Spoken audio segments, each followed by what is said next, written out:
job with what was given to us today. So yeah, well, our last segment of the day, we have the call of the community, ladies and gentlemen, where we kind of farm some questions from you guys on Twitter.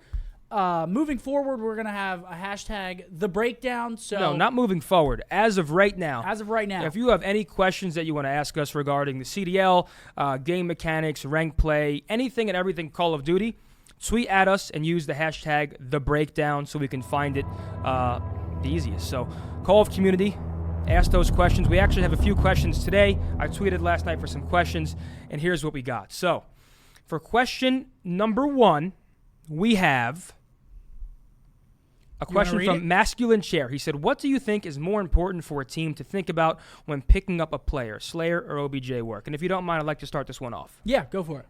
So I said it before. I think if you were to compare, let's say, two challenger level players, you have a player who's consistently winning, doing OBJ work and playing well, and you have a player who's placing second, but he's flashy and he's dropping numbers every single game. In this current climate, that player who's flashier and dropping more kills will get the chance in this day and age. Everybody's looking for that next pop-off level Slayer, that player who can go above and beyond. Go ahead. I want to make a point with what you're saying because it's not entirely true. One of the most recent pickups in the league, Hicksy, kind of goes against what you're saying. Hicksy a little different because he was their substitute player, but I do, but most of the time, not a flashy player. Listen, most dirty of the work. Time, okay. Most of the time, the player who looks flashier is getting sniper 2 pieces. Yeah. He's dropping 40 and he's looking cracked. We'll get the spot. Every now and then, of course, you'll see a role player get picked up, but everybody is trying to find that unknown quantity, right? I mean, you even have top challengers that used to be in the pro league, but everybody is so hyper-focused on these unknown players who could be the next abezy or shotzzy or simp. You know what I mean? Yeah, no, people definitely are looking for those players, and they're looking to get them cheap and right whenever they're coming up. But what's more important to a team? I mean, it really depends on how the team's dynamic already is whenever they're coming into the team. If they don't need more slaying power, especially looking at a team like Toronto where you really don't, I mean, you have Scrappy, you have Kleenex, both insane slayers whenever they're set up to be, and then you have Jamie. I mean, he's kind of like one of the more slower ARs, but he can still dish it. He's a great surge player. So bringing in Hicksy for that team makes sense because they don't really need help in the slaying area. They needed help in making Toby, making Scrap, making their star players feel more comfortable on the map, and we see it work out. So let me also it really just depends on what they're coming into. Objective has a whole new meaning now, whereas in OG Call of Duties years ago, you could run different perks, right? Marathon, lightweight, and you're grabbing capture the flags, and you're hopping more domination points, or you're sneaking in blitz. Nowadays, OBJ work is more so hopping the hill or hopping on a control point, and you could, I'll say, very easily tell a top Slayer to hop the hill more or get on a control point more. So the word OBJ has taken a turn as the Call of Duties have developed. So I would say a nice mixture of both. I think teams will value a Slayer that they can sort of turn into more of a hill player or hop in the control points. Very situational, but you could make a Slayer into a hill player. Yeah, of course. I think that pretty much answers that question. I think we hopefully it answered that question for you. Thank you very much for the question again. Hashtag the breakdown if you guys want to be featured on the show. I don't know if we're doing one next week. We kind of still have to figure that out with the major. We'll talk. But question number 2. Why do you and Scump say grade A bang out every 12 seconds? Dude, I mean, when it's a grade A, it's a grade A. There's really no explanation needed. If you see a grade A, you got to call it how you see it. And if we see a grade A, we have no choice but to say, ladies and gentlemen, we're witnessing a grade A bang out. Can you tell the people at home who aren't familiar what a grade A bang out is necessarily? I mean, if you need an example, go watch the end of that Optic versus FaZe map 1. That is a grade A bang out, ladies and gentlemen, and I love them. We all love them. When we get a grade A, everybody's smiling and everyone has a good day. Next question. We have the Optic Texas Major coming up, and we're expecting plenty of grade A bang-outs. We will receive them, I am sure. Question number 3. Do you think red dots on the minimap can make this game a bit better overall? Oh, baby. You want to open this can of worms? I think he wants to open it. Big J. Can I answer for both of us? Would that be all right? And if you disagree or want to add anything, of course.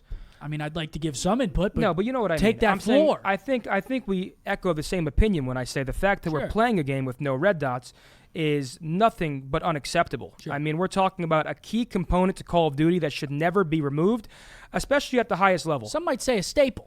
It is definitely a staple. It's one of those things where we say it a lot, but these games are sort of becoming more and more catered to the casual audience who, I would say, like my grandfather, when he gets home from, when he gets home from work, he wants to play some Call of Duty and he wants to sit in a corner and the game's easy for him and they don't want to run him away from the game. So by adding these loud sound cues and removing the mini-map, what it does at the highest level, the competitive level, is makes it cheesy. It makes the skill gap a lot less, a lot smaller than it should be. Correct. Because when it comes to being a pro, one of the most important things, and it has always been, is your in-game intuition, your awareness on the map, knowing where to look and when, your spawn awareness, the timing of spawns. Your spawn awareness.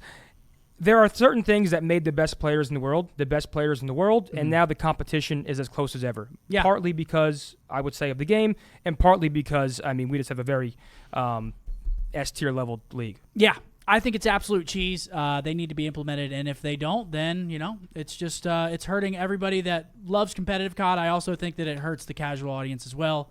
I think red dots are a staple in Call of Duty. I don't know where they went. If you're sick of them, throw on a fucking silencer. Moving on. Yes. Next question. You can read this one. Okay, this comes from Elliot Payton. Elliot Payton, sorry if I butcher that. Not a question, but when we're seeing bottom teams win maps, they shouldn't be. We have to start questioning if it's the game or the actual skill. So that kind of ties in to what we just said. I'll let you answer first.